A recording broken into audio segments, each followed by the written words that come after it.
Wow, কি ব্যাপার, এখানে আরো ছোট বাচ্চা। এই যে, তার মানে কি অন্য একটা মা খরগোশের বাচ্চা দিছে। এটা তো অবাক বিষয়। কয়টা আছে এখানে? 2, 3, এই তিনটা তো একদমই পিচ্চি বাচ্চা, দেখে মনে হচ্ছে 1-2 দিনের বাচ্চা। তাহলে এই তিনটা আসলো কোথা থেকে এইভাবে? আরো আছে কিনা? হ্যাঁ, আরেকটা আছে, এই যে 4টা। আর এই যে এগুলো তো আগের, এই বড়গুলো তো আগের হয়েছে,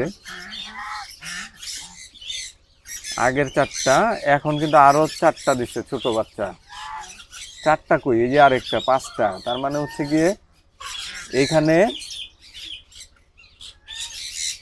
আরেকটা মা খরগোশ বাচ্চা দিছে। এটা তো অবাক অবাক কাণ্ড। একই বক্সের মধ্যে 2 সাইজের বাচ্চা। এগুলারে একটাই রাখা কি ঠিক হবে কিনা সেটাই তো বুঝতেছি না। তো ওরা আরেকটা বক্স থাকতে একই বক্সে কেন দিল সেটাই হলো ভাববার বিষয়। আর বাচ্চাগুলো দেখে যেটা মনে হচ্ছে, ছোট বাচ্চাগুলোর বয়স 3-4 দিন হবে।